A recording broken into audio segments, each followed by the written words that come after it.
Hi, I'm Michelle Chalfant, psychotherapist, holistic life coach, and human just like you, learning to navigate life's challenges. With over 25 years experience, I teach people how to get healthy using the adult chair model. The adult chair model is where simple psychology meets grounded spirituality, and it teaches us how to become healthy adults. From anxiety and depression to codependency and relationship issues, you can use the adult chair for just about anything. Each week, I share practical tips, tools, and advice from myself and a wide range of experts on how to get unstuck, how to live authentically, and how to truly love yourself, all while sitting in your adult chair. Welcome to the Adult Chair Podcast. So welcome to the Adult Chair Podcast, Dr. Joan Rosenberg.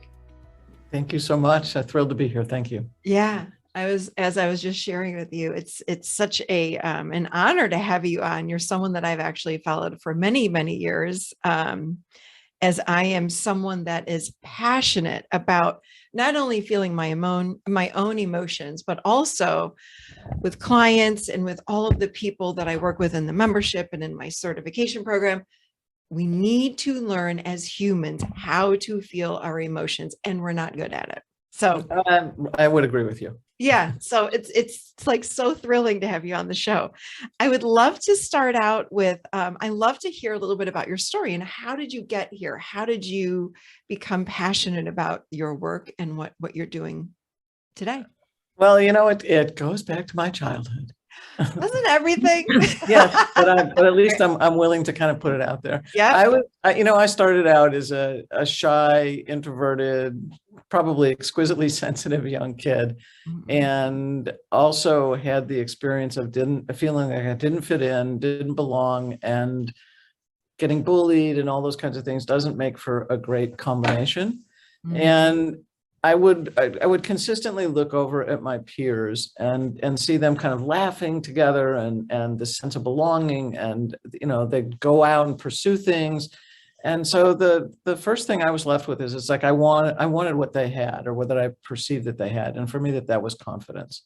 And so I was left with a first question, if you will, at childhood, and that is, how does somebody develop confidence? And because it wasn't happening through osmosis, I couldn't stand by them and get it. I really had to figure that out. And as I got into my professional life as a psychologist, what happened then was noticing how much people's difficulty with handling unpleasant feelings result. I mean, it was right in front of me. And as much as our thinking can turn things upside down, I found that difficulty handling feelings made things even worse. And so the second question was for me to kind of pursue was what made it so difficult for people to handle unpleasant feelings. And as time went on, and I'm talking about time over decades, what I realized is that the answer to the second question about unpleasant feelings is actually the foundational answer to the question about confidence. So for me, the ability or the capacity to handle unpleasant feelings really is the foundation of confidence. So how do you define confidence? I think of confidence as the deep sense. So I've kind of recast it differently from others. It's the deep sense that you can handle the emotional outcome. So those are the feelings of whatever you face or whatever you pursue. I'm letting that sit. Okay, that's powerful. And I'm thinking about your backstory, the childhood story. I would think so many of us, here's a question. I have three questions. I'm like, wait, which one do I want to ask you? I'll follow you. Go ahead. I'm a trained listener. I'll follow. Okay, good. Here we go. First of all, I want to comment on your backstory, which is I too was very, very shy. Didn't speak until, to hardly anybody except my parents. So I was like 6, and then even then I was terrified to go to school. But you take that extreme, but even the kids that look like they're in the in group or the confident kids, I would think so many kids struggle with that feeling of belonging. I mean, that's like when that ego develops as we're going through life. We're all feeling like I want to belong in that group. And then even I remember being in that popular group, I still didn't feel like I belonged. Like it's this sense of like, oh, it still doesn't feel right. Would you say that most people go through that? Like that's just growing up? Yes, I would say that now, but Yeah. as a child, not talking about those kinds of things and not knowing how to talk about those things and not feeling like I belong to any group. So it Yeah. was Yeah. then it was, yes, I definitely think that most of us have these questions about do I really belong, or where do I belong? Okay, so question two then. Do you think that that plays into or has a big part of us starting to discount or numb out our emotions? No, Okay. I don't necessarily think those two are combined. Because a child could come home and say, I have a hard time fitting in. Yeah. And a parent could be very responsive to that and say, well, Ah, let's figure that out. yeah. So no, I don't think the two necessarily go together. Mhm. I think that it's, we don't necessarily think to start to talk about two things. One, we're not necessarily, someone in our life is not necessarily facilitating that with us. Mhm. And the second is we don't necessarily think to bring it up. And Yes. Yeah. because there's it's like, again, I would have to stop and think about why that is, but or what might contribute to that. But we hold back and we don't think about asking those kinds of questions or saying those kinds of things. And as a result, we then go around feeling the pain, but not having any place to take it. Yeah, when I think about how many parents, especially at least when I was growing up, I mean, I felt very loved in my home. However, I don't know that anyone ever sat down with me and said, well, let's talk about that experience you had today. Or, you don't feel, I remember this one kid did bully me on the bus too. He put clarinet grease in my hair. I still can see it. I was like 10 years old walking off the bus and he took his clarinet grease and smeared it in my hair. And I was like, ugh. And I remember going home and, parents, they didn't know what to say, but yet I'm having all these emotions. And I think Right. most parents don't know what to do with these emotions. At least, again, maybe it's changed in this day and age. I don't know. Maybe you can Mhm. enlighten us on that. But it's like, have a cookie, or, oh, that kid's a jerk, or, there's judgment, or let me numb that out. So we learn because, as babies, we have emotions, right? So Right. what happens along the way? Is it the parents not validating, or what happens to us that we learn not to feel and express our emotions? Well, I think we're socialized. In many cases, we're socialized not to, and in other cases, parents are not psychologically enough aware and empathic enough to actually be responsive in those ways. I think it's getting better. I think that certainly there's more literature, there's more knowledge out there, there's more people engaged in bringing practices into schools. Again, when there's opportunities. Right. And then the schools are not in a survival-based situation, then the schools that obviously have ample resources are tending to put those kinds of that kind of education into schools at a younger age. So the kids are getting more empathy training. They're getting the culture itself. They're trying to work to change the culture of the school. So there's a lot of things that are different now. And certainly as at least in the United States, generally speaking, despite everything that's happening, we're a more psychologically aware nation, Yes. if you will. True.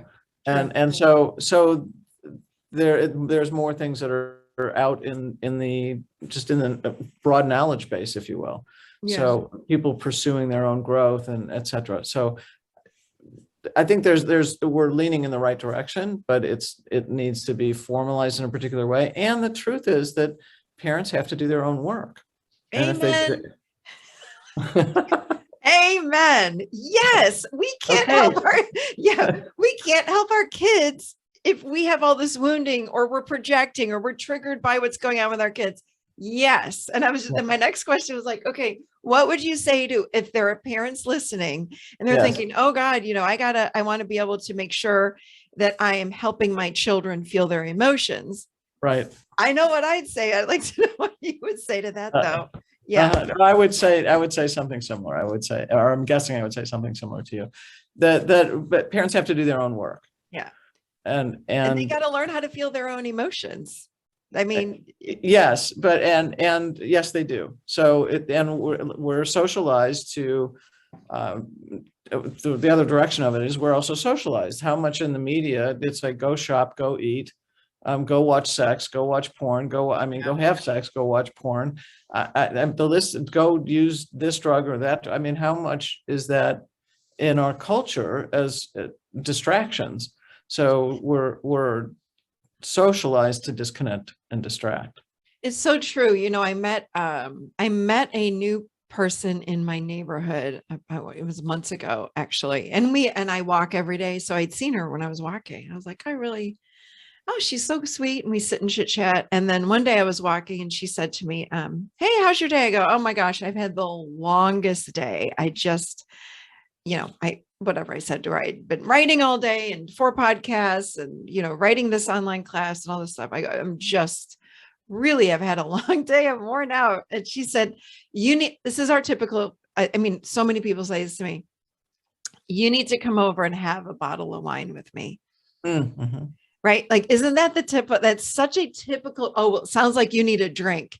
It sounds like you need a bottle. And I said to her, oh, thanks so much. I said, I really don't drink anymore. I said, once in a blue moon, I might have half a glass of wine, but I really just don't drink. And I realized she stopped talking to me. Oh, I think she was so uncomfortable. And I don't judge her. She's a sweetheart, actually. But that was it. Like, and she didn't stop talking to me out of meanness or anything, but that was it. Like there was never an invitation again. And this has been, gosh, almost a year now. And I thought, isn't that, and it was like for me, it's like a study in psychology. I'm like, fascinating. So if I'm not going to be able to drink with you, and instead I would just love to talk about my day, it was just, that was it with the relationship. So yeah, we're in a society of numbing out. It's like, I'd rather just have you sit and listen to me so I can share, but we don't know how to do that all that well. Correct. Yeah. But because there's no confidence, as you say, in that. Right. So talk about, you believe that handling difficult feelings is the foundation of feeling confident, and use a formula to help people to achieve that. What is that formula? The formula is a colleague of mine called it the Rosenberg Reset. So I stayed with it, and it landed well. So the reset is essentially 1 choice, 8 feelings, 90 seconds. Easy to remember. 1 choice, 8 feelings, 90 seconds. And the 1 choice is choosing into awareness as opposed to what we were just talking about, instead of avoidance. Yeah. So what's it going to look like? It's going to look like you're making an attempt to be as aware of and in touch with as much of your moment to moment experience as possible. Got it. So as opposed to sex, porn, food, shopping, the list goes on. Alcohol, drugs, and I think in the 90 seconds book that I wrote, I think I list out 35 different ways we can distract. Oh, wow. And that also includes things like anxiety, harsh self-criticism, and having feelings about having feelings. Wow. That I'm angry, that I'm sad, right? Yeah. So the distractions are fairly nuanced. Yeah. So, but we don't want the avoidance. We want the awareness. So the 1 choice is choosing into awareness. Mm-hmm. And then in my work over the years, what I found is, again, there were a certain number of feelings that people struggled with consistently. Mm-hmm. So I list 8 feelings or feeling states, and they're sadness, shame, helplessness, anger, vulnerability, embarrassment, disappointment, and frustration. Mm. So the question I usually get is, guilt's not there, loneliness isn't there. I mean, there's all, anxiety's not there, fear's not. It's like, what's the deal? And the reason I chose these 8 is because they're the most common, spontaneous, everyday reactions to things not turning out the way that we want or that we believe that they need to occur. Mm. So it's the everydayness of the feelings. And I have different points of view on some of the other things I mentioned. So like, I don't think of guilt as a feeling, for instance. So there's lots of it's those 8. So that's the 1 choice. It's the 8 feelings. And then the 90 seconds is really the lean in method, if you will, to being able to handle the unpleasant feelings. As much as the ability to lean in is important, I will come back and tell you that it's the 8 feelings is where the magic is. So as much as the method is important, the 8 feelings are even more important. So, and because they have a play in how we deal with other, or have the sense that we have other life problems, like difficulty speaking up or anxiety or other things, but we may get into that yet today. So yeah. So tell me when you say, and I love that I was sharing with you prior to the show, like I have preached this in the adult chair, 90 seconds, feel that emotion for 90 seconds. But you're saying more important than that are the 8 feelings. So yeah, what do you mean but by let that? me You mean like sitting in the feelings? Talk about that. No, I don't. No, my thing is not for people to like be in quicksand with it. I have no interest in that. It's the notion that you move through them. So let me walk through. There's like a few different steps to the 90-second piece, and there's a kind of an awareness that if you really capture the awareness, I think it'll make it that much easier for you to lean into the feelings. So I didn't make up the 90 seconds. We talked about Dr. Jill Bolte Taylor. It's not my concept, but for me, it actually helped kind of create the method in terms of bringing everything together.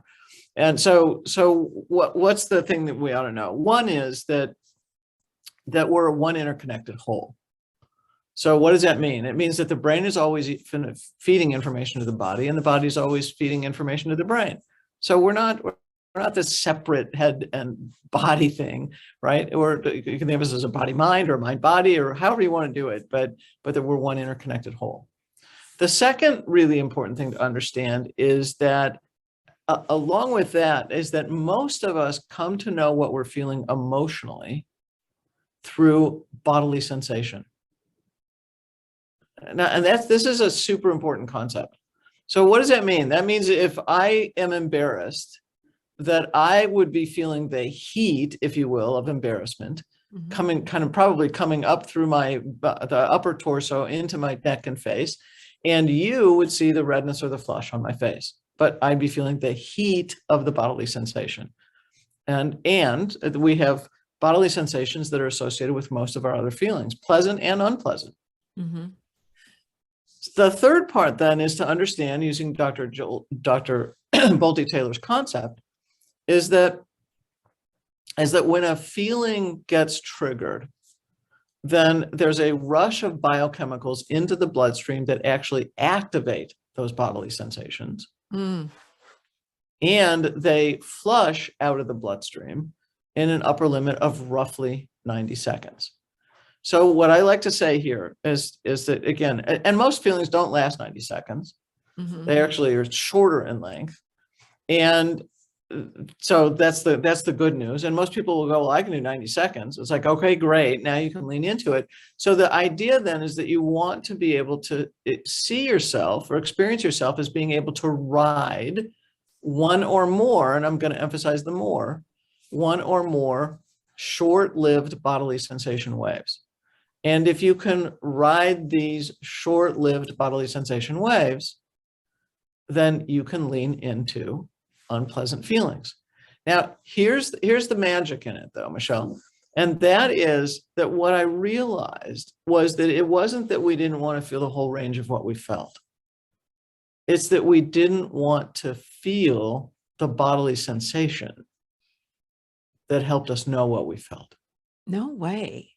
So it's so the real kind of twist here is that if you can get that the reason you can't stand feeling something, especially unpleasant feelings, it's because you don't like the bodily sensation associated with that feeling. So if you go, oh, wait a minute, if I can just handle that bodily sensation, I can lean into that feeling, then that's going to make a massive difference in how you handle stuff. So what does it come down to? It comes down to handling short-lived bodily sensation waves. Wow. I'm thinking that it's more, well, I don't want to feel my shame, or I don't want to feel sadness or whatever. But yeah. Wow. I don't want to feel the bodily sensation that helps me know that I'm feeling that. Wow. I have to say, working with so many clients over the years, I would say to them in session, like, okay, or I'd ask them, where do you feel that emotion? I'm feeling, Right. my husband made me so, or whomever made me so mad. Okay. Where do you feel that in the body? Oh, it's in my stomach. Oh, it's really feels horrible. It's horrible. And I say this to people 100% of the time when I've said to them or asked them, let's stay with that sensation. No, it Mhm. feels so bad. What if I throw up? What if I cry? I don't care. Great. You're not going to throw up. I've never had anyone in 30 years throw up in my office. No, let's stay with it. Right. 100% of the time, that sensation morphs and vanishes if they Right. stay with it. 100%. Absolutely. Right. 100%. So my bias here as well is that we metabolize feeling Yeah. by feeling it and by expressing it. Love that. So it morphs once you experience it, and it morphs once you express it. Oh, that's awesome. Love that. So when people believe that these feelings will last, again, when people will say to me, I heard this over the years, if I feel that sadness, I will start crying and never stop. And they think the sadness is going to last for, a day, a week, a year, years. Talk about that. Like, Well, again, I'll come back to feelings are short-lived. Yeah. So they're not going to last. They're transient by nature. Period. Yeah. End of story. Yeah. The experience that creates the lingering, I think there's three big contributors to that. Mm-hmm. Two that are in the literature, one that is really based on my clinical experience over the years. So the first is what people call thought suppression. Well, I'm just not going to think that.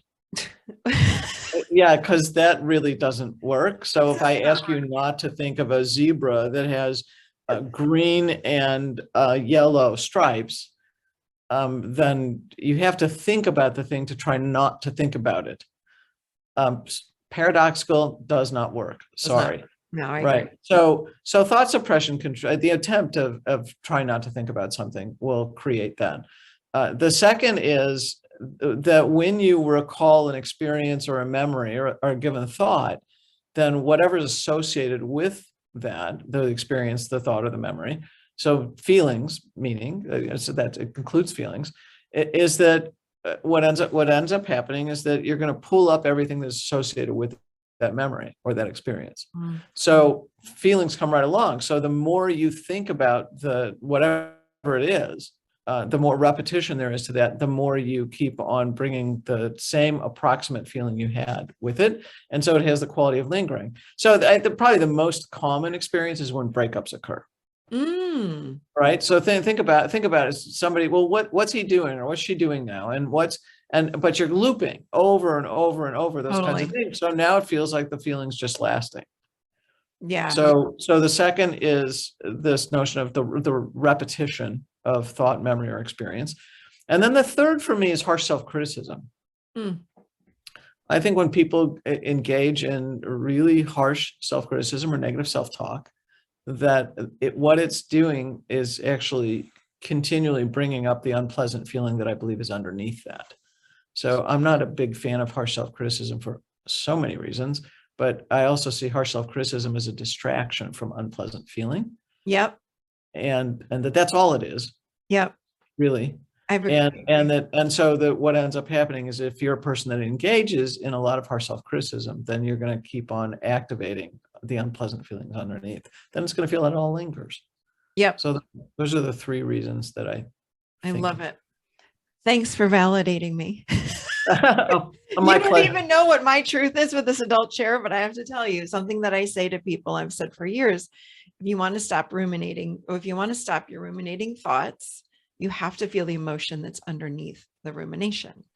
Right. What the heck are you not feeling? And the other thing I've said is that the reason that an emotion sticks around is because we built a story around it. So drop the story, fall into the emotion, and then move on. Like it's the story. Well, if I'd only done this and maybe this and that, well, it's like, no, you're making the emotion linger. It doesn't have to linger if you live in the moment. So thank you.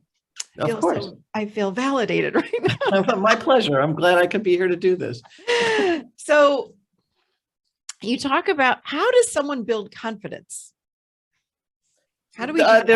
There are several ways. I talk about, I think I initially listed 6 in the book. I'd probably say there are 7, but 5 of the 7 are to me the most important. So the first 2 I'll put out there is things that I'm not going to dial into. So the first one is just being loved on. That when we were brought into the world, that we just got loved on, right? And so we get cared about and nurtured and praised, and not overly praised, but praised and supported, and all the good things that we want. And when that nurturance is there, we grow into healthier human beings. Now, let's acknowledge that that's not true for a great many of us. And we all have our own difficult life experiences to face. And many people don't grow up with that kind of environment. So the good news is that you can still develop lots of confidence despite the fact that you didn't start out from easy beginnings.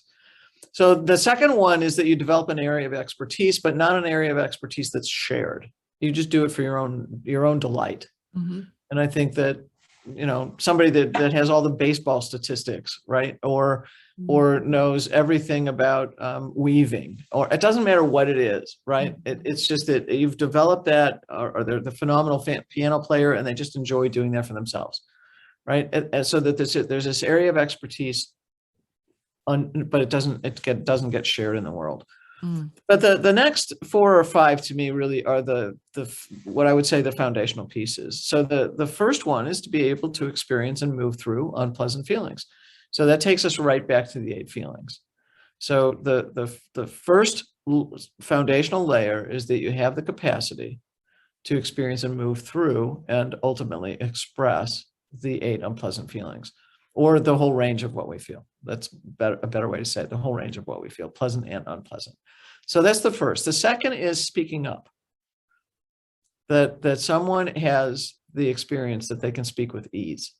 And that means you can speak where, when, how, with whom, etc., with ease in any given situation. But I would add a caveat here. One, it's discretion. It's done with discretion. And even more importantly, it comes from a positive, kind, and well-intended place. Right? That's the caveat that's wrapped around that. So this does not, if I'm encouraging you to speak your truth, this does not mean you get to be malicious, and it doesn't give you license to go be mean and to tell somebody what you think that they need to hear just because you think that they need to hear it. It doesn't work that way. It has to really come from a heart-filled, kind, and well-intentioned place. So the speaking up is crucial. And frankly, I think of the ability to speak up as the super glue to confidence. The ability to speak up. Yeah, with ease is the super glue. Okay. I actually believe it changes our molecules. Really? Yes, I do. 100%. So what if I'm afraid to speak up? That's, difficulty speaking up is not a speaking problem. Oh, okay. Difficulty speaking up is a difficulty with unpleasant feeling problem. Ooh, I like that twist. That was good. That was really good. So if you said the first one was, being loved on, what if we weren't loved on? What if we were loved on a little bit, or we weren't loved on enough? Is that something we can just do for ourselves, as adults? No, it's the combination of doing what we do for ourselves to heal. Plus it's the combination of being around people that are healthier for you as you age into adult life. Yeah. And that is so important. Like, look at who's standing around you. Like, who Absolutely. Are you hanging out with? Are they supportive? Are they loving? Are they kind? If not, it might be time to swap some people out of that mix. Okay. Or limit your time with certain people, right? Yeah. Limiting time and swapping this, they're both options. Yeah. Talk about fear and anxiety. Well, there's more. Did you? Oh, sorry. I'm sorry. No, yes. Okay. All right. So I'll follow your lead on this one. So yeah. The other 3 have to do with taking action. Okay. So if I take action, then So again, and with speaking and taking action, it's not a situation that you have the confidence and then you speak, nor is it a situation where you have the confidence and then you take action. It's actually through taking action and speaking that you grow confidence. So it works the other direction. So it's a little counterintuitive. Yeah, it is actually. And then the last two would be ending harsh self-criticism. And I'm adamant about that. But, people would say, well, how do I do that? It's automatic. Right. It's automatic because you've allowed it to be automatic. Automatic is a habit. Yeah. So it's not automatic. It just takes practice. And for me, as I said earlier, I really see harsh self-criticism as a distraction from unpleasant feelings. So the most important thing you can do is to notice your harsh self-criticism and then to ask yourself, what is it that came right before I did this that was more difficult for me to think about, to feel, to bear, or to know? And if you can do that, and let me give an example, because so people really understand what I mean by distraction. I was doing an interview similar to this, but the interviewer could not hear me. I could hear him.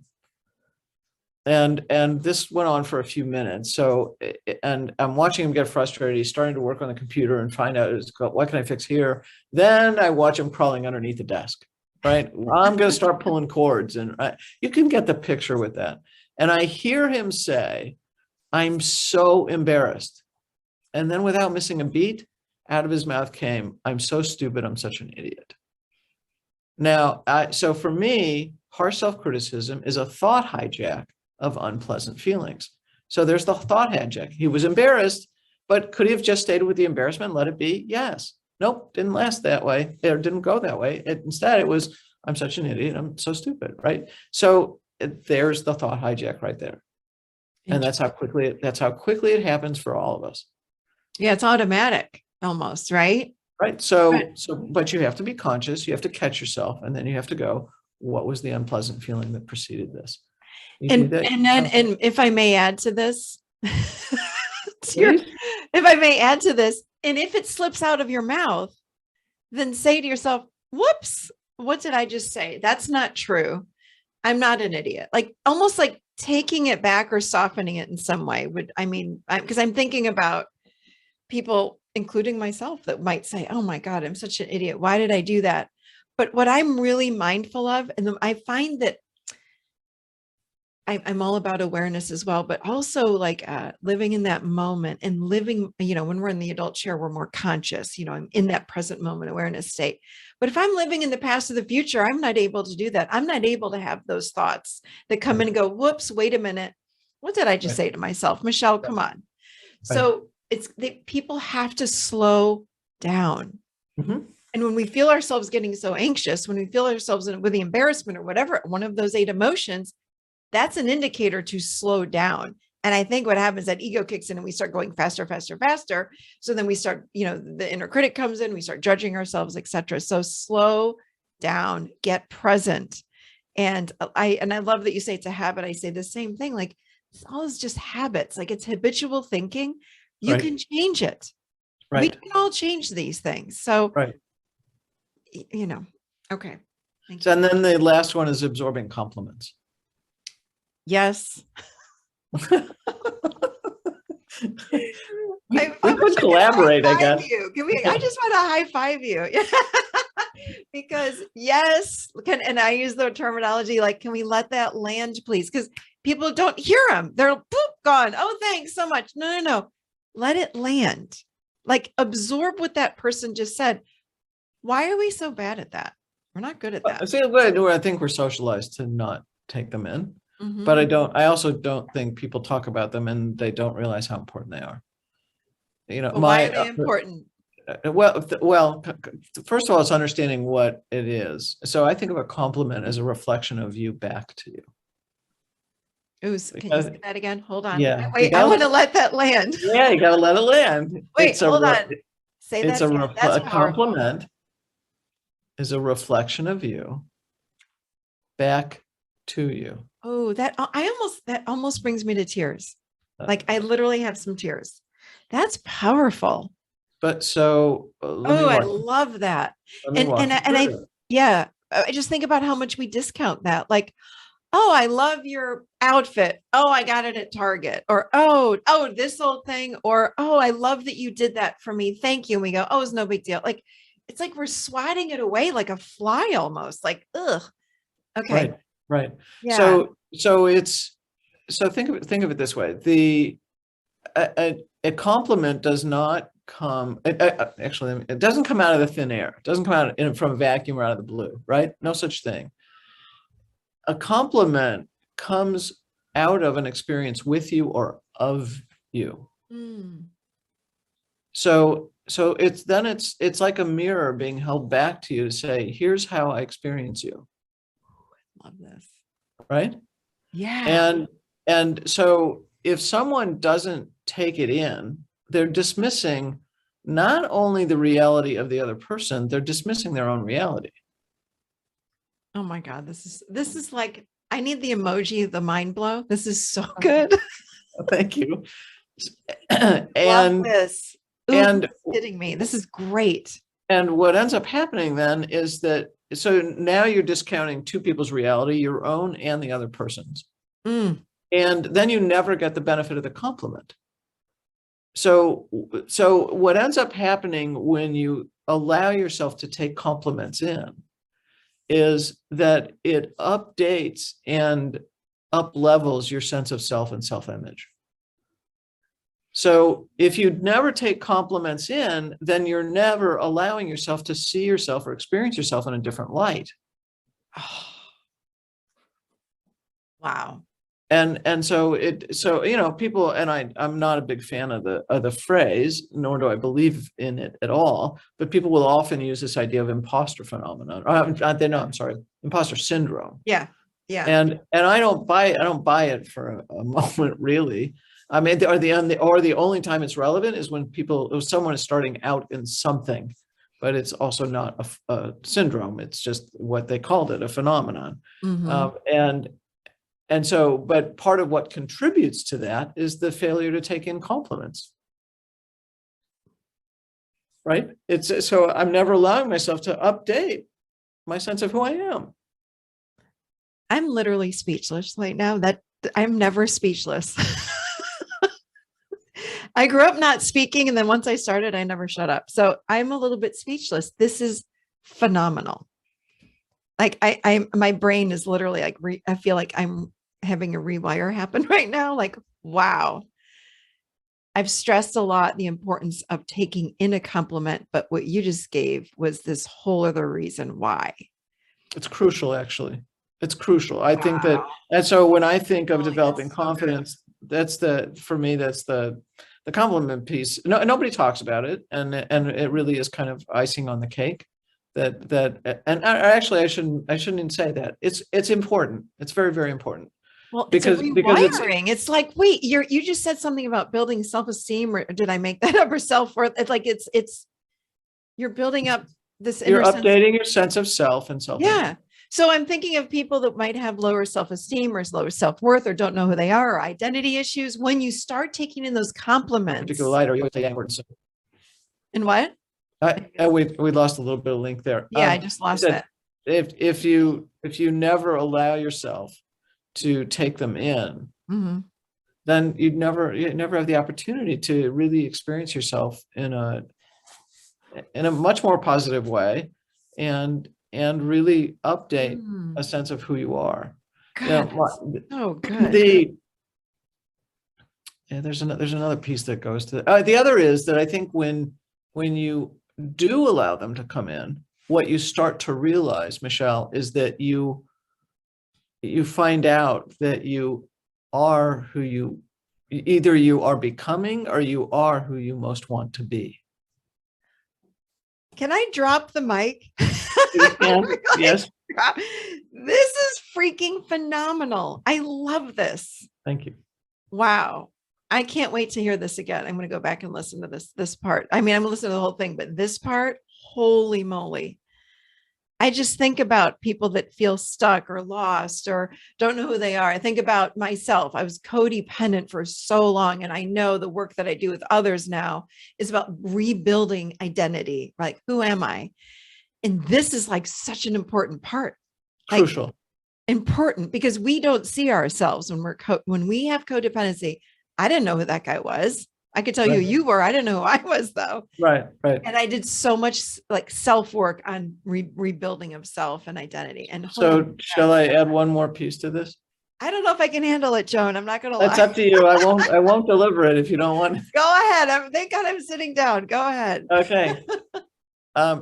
Compliments are timeless. So if you're listening to this, then what you can do is you can actually sit down. My thing is, I would say start with the compliments you've heard in the past month, past day, past week, past month. Just start to kind of, I would say even write them down. Wow. Let yourself read them and absorb them. And the big question I would have you ask yourself is, to notice, we're talking about awareness earlier, to notice what the difference is when you allow yourself to really take them in as opposed to not. I literally have tears in my eyes. Like, I'm thinking through this and I'm like, wow, I don't know if I can handle that. Well, it's like, who would you become if you allowed yourself to take them in? Holy crap. Does everyone have this reaction? Because I'm really like blown away like that. Wow, Joan, that's phenomenal. Wow. Okay. Thank you. Good God. That was just so great. Yeah, I think about myself. I think about so many other people that discount. Do most people discount or compliment? Yes. What is that? We're not worthy. We don't want to. In fact, in the book, I talk about, I don't remember, 18 to 20, what I call compliment blockers. We're socialized not to do it. Don't get a big head. You can't even walk in the door. Yeah. Okay. Let's talk about that one thing you just said. Because and my parents did not say this, but I can imagine parents or someone saying, you don't want to take that in. You're going to have a big head and then people won't like you.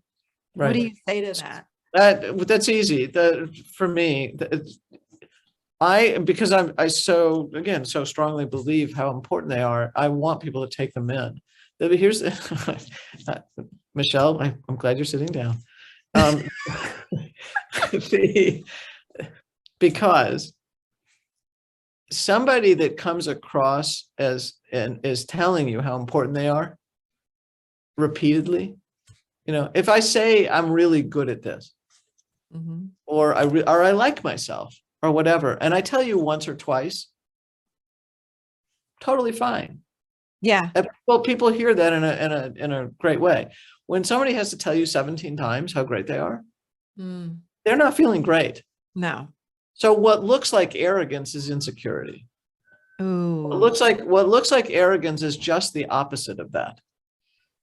It doesn't come from a place of feeling whole and feeling good. Yes, like of authenticity. Exactly. So, but here's the key to it.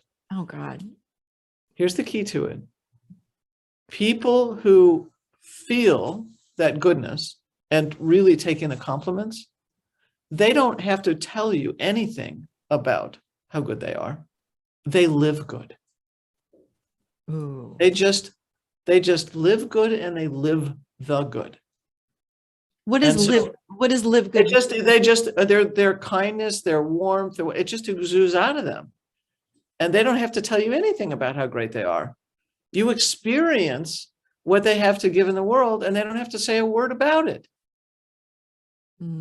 So they just live their good.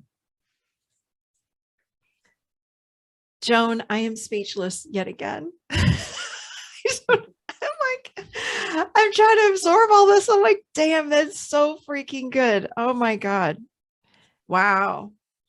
Yeah, I think about people that have to toot their horn or brag or, people that are talking all the time about themselves. It's because on the inside, they don't feel like you Correct. said, whole or good. Like they're Right. actually, oh my God, that was so good. Mm. Woo, thank you. Mhm. All right. So I asked you before about fear and anxiety. Can you, Right. yeah, just touch on that? Yes, I know we're almost done here, but that's I got a okay. couple of questions I want to get in. That's okay. That's fine. Fear to me is danger in the moment right now. And so if you're literally not in danger in the moment right now, I would rather you not use that word. Ooh, just remove it from the vocabulary. Just take it out. Okay. Right. So Okay. for me, I think that the words fear and anxiety are overused and misused. 100% another high five. Yes. Okay. Even So depression, people go, I'm depressed. I'm like, do you know what that word means? that Like, would take don't, us down yeah, a okay. whole Yeah, new let's path not. because that would take us down my path Yeah. of what Okay. I call soulful depression. Yeah.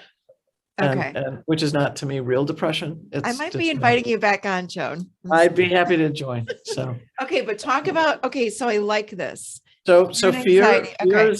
fear is danger in the moment right now. If you tend to use that word, then and you're not really in danger in the moment right now, stop using the word. So Mhm. what's the next most logical one to use? Well, the next most logical one to use is anxiety. Yeah. And if psychology would define it, they would say it's this diffuse concern or diffuse apprehension over, so that some kind of negative event is going to occur in the future. It's like, okay, but the truth is if I were to ask, and it fits much better. But if I were to ask 10 people what they meant by anxiety, I would get 8 to 10 different answers. So as a clinician, it's way too vague. It has no meaning.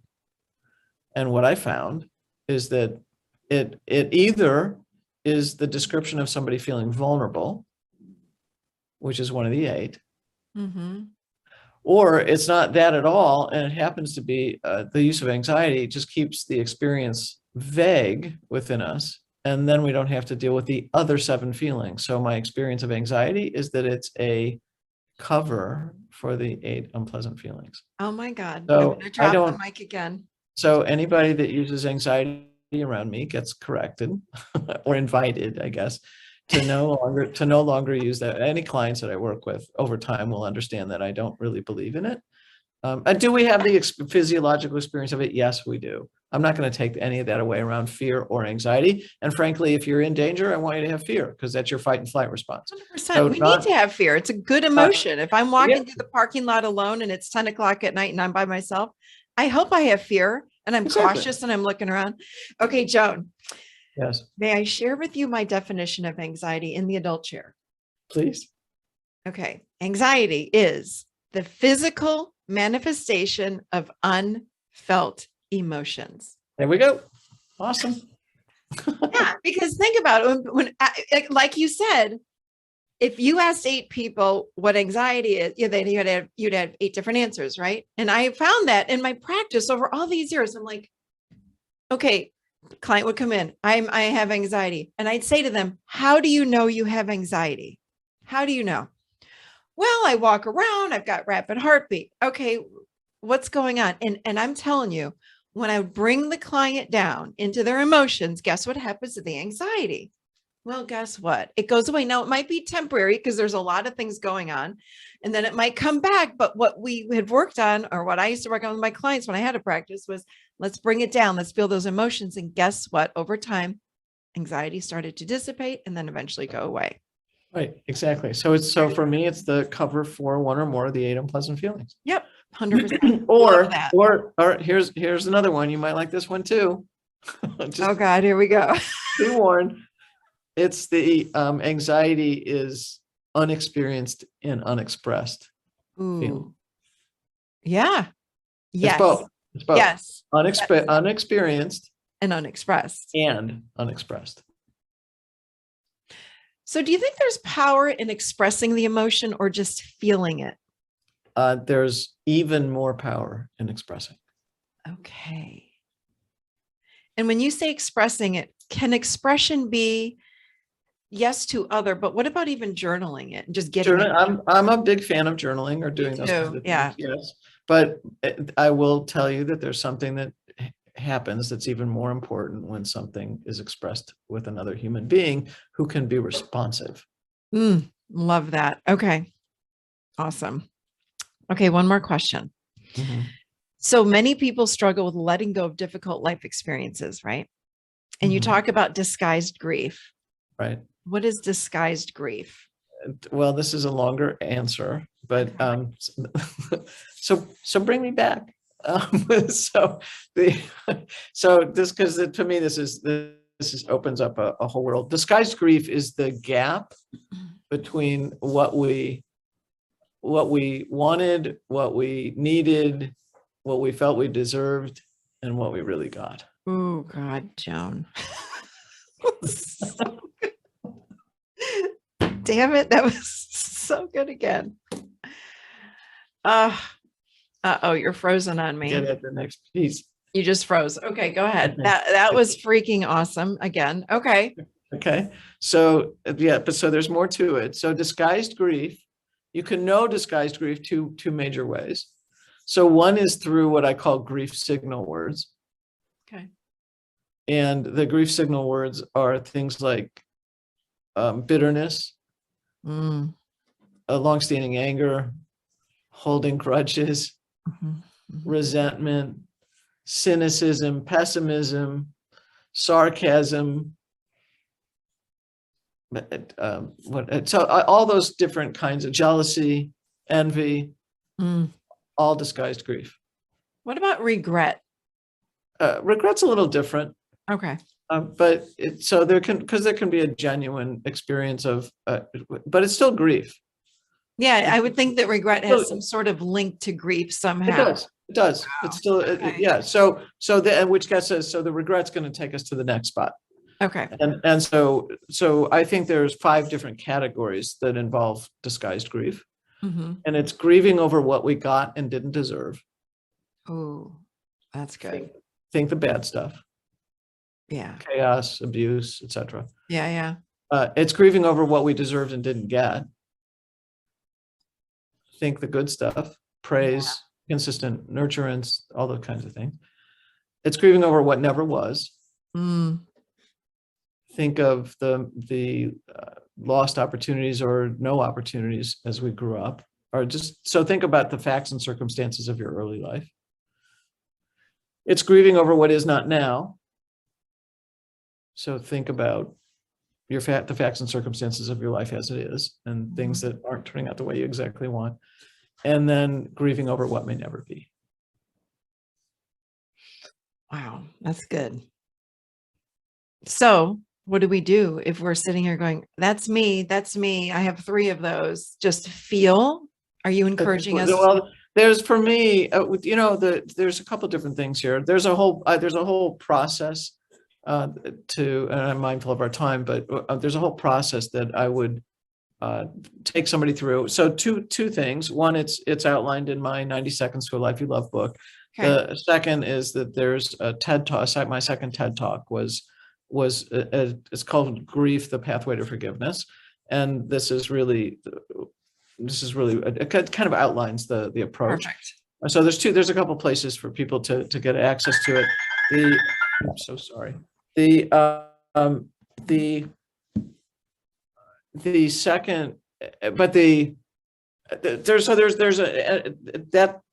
Sorry, I'm getting a little bit confused here. There is a way to make your way through the grief, and just really to make it as simple as I can is what you want to be able to understand the impact and meaning that life experiences had on you across time. When they happened, as you aged, and now. And so you want to have an understanding, be able to develop an understanding of that, and that will then allow you to move through those experiences and to free up that grief. And you talk about this in greater detail in that TED Talk, correct? Absolutely. And we'll link that in the show notes and in your book, right. Of course. And in the book. Chapter 8 is chapter 8 in the book. Chapter 8. Okay, awesome. We're gonna put that in the show notes for sure.